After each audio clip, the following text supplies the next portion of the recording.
Everyone. In this lecture, we will discuss about the limbic system. So it's a specialized collection of neuron structures which is involved in emotions, long-term memory, olfaction, behavior modulation, and autonomic nervous system function. So these are its function. Like neuron structure जो है वो इसमें control करते हैं emotions को, long term memory को and behaviour modulation को. And what are the main structures जो कि लिम्बिक सिस्टम में होती हैं, आपने उन स्ट्रक्चर्स को अच्छे से याद करना है. फर्स्ट ऑफ ऑल हिप्पोकैम्पस, अगर आप देखो तो this one is the red area, ये है hippocampus area. Hippocampus, amygdala and memory bodies, anterior thalamic nuclei, cingulate gyrus, and this one is the yellow area जो है वो cingulate gyrus है, and entorhinal cortex, and these all are responsible for feeding, fleeing, fighting, feeling and sex के लिए important होता है. तो इसमें क्वेश्चन क्या आएगा कि ये स्ट्रक्चर जो है क्या क्या कंट्रोल करते हैं, इमोशंस को, लॉन्ग टर्म मेमोरी को, ऑटोनॉमिक नर्वस सिस्टम को. एंड देन स्ट्रक्चर्स आपने याद रखनी है. स्ट्रक्चर्स जो आपने याद रखनी है mainly hippocampus important, amygdala and then memory bodies and thalamic nuclei and cingulate gyrus important है, and entorhinal cortex. So 1 2 3 4 and 5 जो है हमारे पास टोटल स्ट्रक्चर्स हैं. ठीक है, 1 2 3 4 5 6 हमारे पास स्ट्रक्चर्स हैं. Hippocampus, amygdala, memory bodies and thalamic nuclei, cingulate gyrus and entorhinal cortex. तो ये इंपॉर्टेंट स्ट्रक्चर्स आपको आने चाहिए, इनको अच्छे से आपने रिमेंबर करना है. नेक्स्ट हम डिस्कस करेंगे different dopaminergic pathways. So commonly alter by different drugs इनको अल्टर कर सकती हैं, like antipsychotics, movement disorder like Parkinson disease वगैरह में, जिसमें नाइग्रोस्ट्राइएटल पाथवे जो है डिफेक्ट होता है.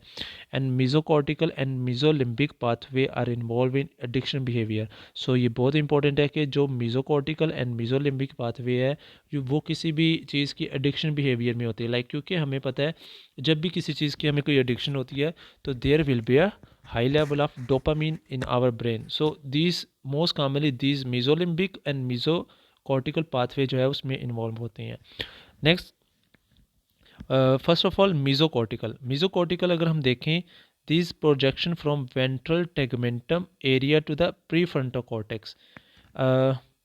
इसमें mesocortical pathway, this one is mesocortical pathway and mesocortical pathway from the ventral tegmentum area. अगर इसको मैं हाईलाइट करूं तो ये वेंट्रल टेगमेंटम एरिया, यहाँ से लेके ये प्री फ्रंटल कॉर्टेक्स तक जाता है. So this is the mesocortical pathway. So this mesocortical pathway important for motivation and reward and decrease activity for negative. जब भी इस पाथवे की एक्टिविटी, मीजोकॉर्टिकल पाथवे की एक्टिविटी कम होगी तो नेगेटिव सिम्टम होंगे, क्योंकि ये क्या काम करता है, it's a dopaminergic, it's a stimulatory pathway जो कि मोटिवेशन रिवार्ड देते हैं. लेकिन जब इसकी एक्टिविटी कम होगी किसी भी लीजन की वजह से, किसी भी डिफेक्ट की वजह से, तो नेगेटिव सिम्टम्स होंगी. And antipsychotics have limited effect on it. And mesolimbic pathway ventral tegmentum area to the nucleus accumbens. For example देखें, this is the ventral tegmentum area से nucleus, this one is the accumbens, nucleus accumbens है, वहाँ तक जो pathway होता है वो हमारे पास है meso limbic pathway. So it's also responsible for the motivation and reward. Increase activity, there will be a positive symptom. So this is the primary therapeutic target of antipsychotic. आपने important question याद रखना है, antipsychotics का primary pathway कौन सा होता है, this one is the limbic pathway. So most important question है जो कि आपको यू वर्ड में भी आएगा क्वेश्चन एंड यूएसएमएलई में भी पूछा जा सकता है कि what are the main primary pathway of the dopaminergic pathway of antipsychotics is the mesolimbic pathway. Then है nigrostriatal pathway. It's from the substantia nigra to the dorsum striatum. So this one is the substantia nigra which is present in the midbrain. तो ये pathway जो है वो dorsal स्ट्राइएटम तक जाता है. ये कंट्रोल करता है मोटर सिस्टम को and decreased activity, there will be extrapyramidal symptoms and significantly affected by antipsychotics in Parkinson disease में इसको इस पाथवे को नाइग्रोस्ट्राइएटल पाथवे को इफ़ेक्ट करती हैं। Tuberoinfundibular pathway it's a from tuberoinfundibular pathway it's from a hypothalamus to anterior pituitary and regulation of prolactin release, क्योंकि prolactin जो है फॉर एग्जांपल ये हमारे पास है हाइपोथैलेमस